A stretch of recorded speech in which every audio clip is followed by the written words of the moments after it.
Assalamualaikum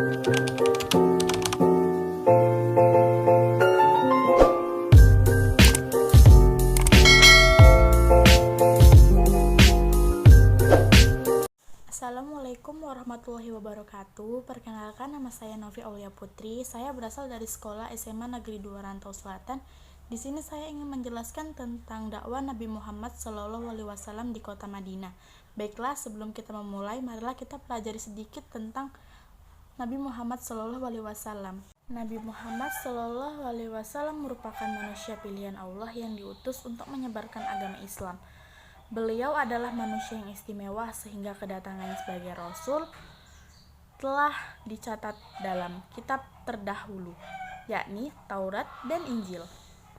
Sebagai umat muslim yang taat, sudah sepatutnya kita mengenal Nabi Muhammad SAW. Tahukah teman-teman semua bahwa Nabi Muhammad lahir pada tanggal 12 Rabiul Awal tahun Gajah di Mekah. Beliau merupakan putra dari Abdullah bin Abdul Muthalib yang berprofesi sebagai pedagang, sedangkan ibunya bernama Aminah binti Wahab. Dari garis keturunan sang ayah, beliau merupakan keturunan Bani Hashim. Bani Hashim adalah pihak yang bertanggung jawab atas pemeliharaan Ka'bah. Silsilah Nabi Muhammad juga sampai pada Nabi Ibrahim alaihi wasallam. Nabi Muhammad terlahir sebagai anak yatim sebab ayahnya meninggal 2 bulan sebelum kelahirannya saat sedang melakukan perjalanan dagang. Ketika masih kanak-kanak, sang ibu wafat karena sakit. Beliau akhirnya diasuh oleh sang kakek yang bernama Abdul Muthalib. Setelah 2 tahun dibesarkan, giliran kakeknya yang menyusul wafat karena usia rentan, sehingga Nabi Muhammad kemudian dirawat oleh pamannya yang bernama Abu Thalib. Sejak belia, beliau mengembala kambing, kemudian mengikuti jejak sang kakek sebagai pedagang.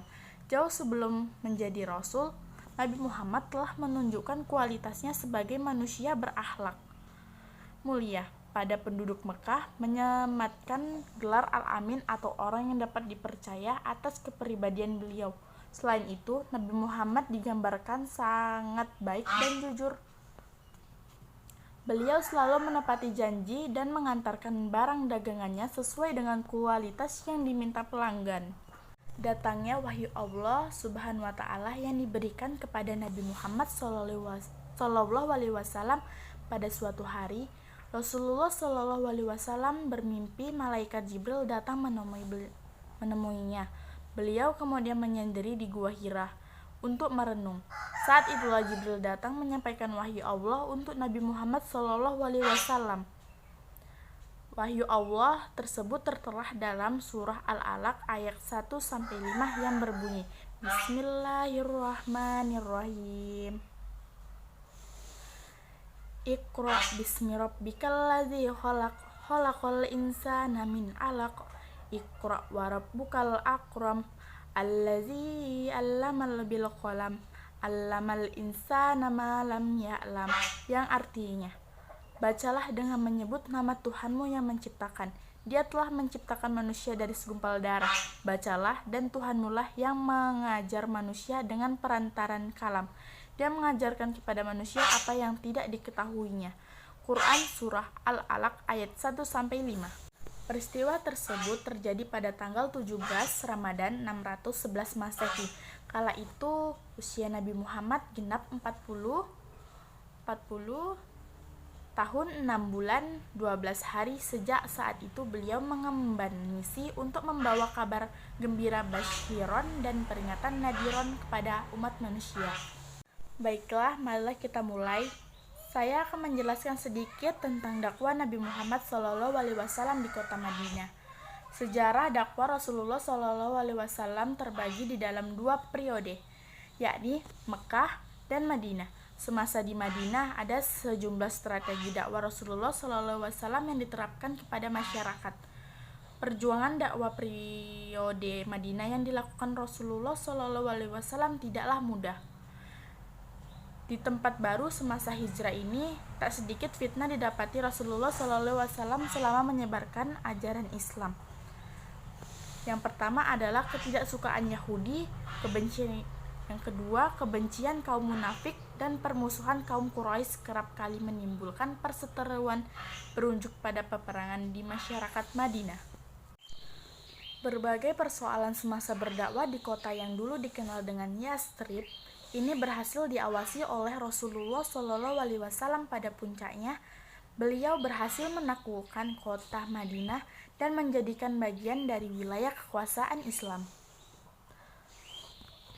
Mayoritas penduduk Madinah merupakan para pendatang yang bermukim di wilayah tersebut.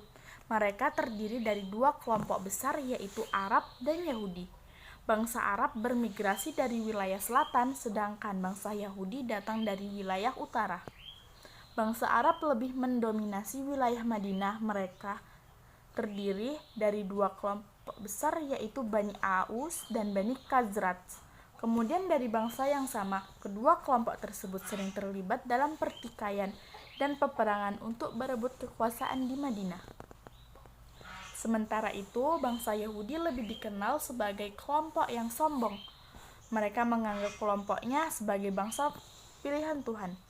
Kedua kelompok yang mendiami Madinah ini saling berebut pengaruh dan kekuasaan, bahkan keduanya saling mengancam untuk berperang dan saling usir dari Madinah.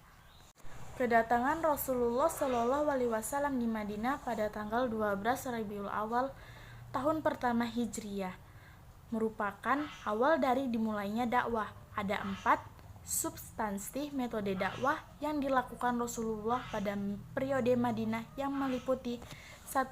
Pembinaan akidah ibadah dan muamalah kaum muslimin. Kedua, pembinaan ukhuwah untuk menyatukan kaum muslim. 3. Pembinaan kader-kader perjuangan untuk mempertahankan wilayah dakwah. Dan yang keempat adalah memetakan pertahanan dan sosial untuk menjaga stabilitas kota Madinah.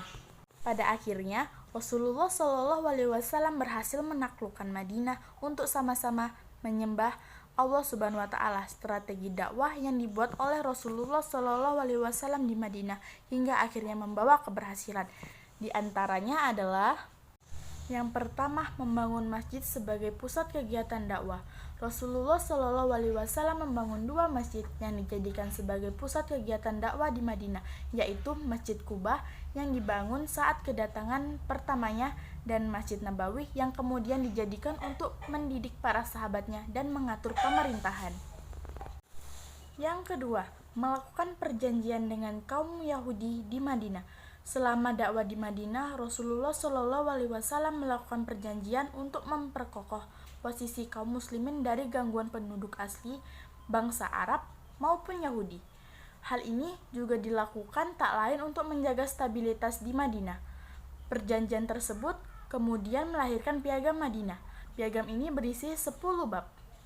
Di antaranya pembentukan umat, hak asasi manusia, persatuan seagama, persatuan segenap warga negara, golongan minoritas, tugas warga negara, perlindungan negara, pemimpinan negara, politik perdamaian, dan bab terakhir merupakan penutup. Ketiga, pemersaudarakan kaum muhajirin dan ansor. Rasulullah SAW juga mempersaudarakan 2 kaum muslimin, yakni muhajirin dan ansor. Rasulullah SAW menganjurkan untuk kedua kaum tersebut untuk saling memupuk persaudaraan dan meralang adanya sentimen kesukuan. Hal ini dilakukan untuk memperkuat umat Islam. Keempat, membangun ekonomi rakyat dengan mendirikan pasar. Rasulullah SAW mendirikan pasar yang tidak jauh dari Masjid Nabawi untuk membangun perekonomian rakyat sekaligus sebagai sarana dakwanya. Pasar ini dibangun untuk mendidik umat Islam dalam mengatur ronda-ronda perekonomian yang adil berdasarkan ajaran Islam. Pasar yang dibangun Rasulullah SAW di Madinah ini kemudian menjadi jantung perekonomian negara Islam yang pertama. Sekian yang dapat saya sampaikan, lebih dan kurangnya saya mohon maaf. Wassalamualaikum warahmatullahi wabarakatuh.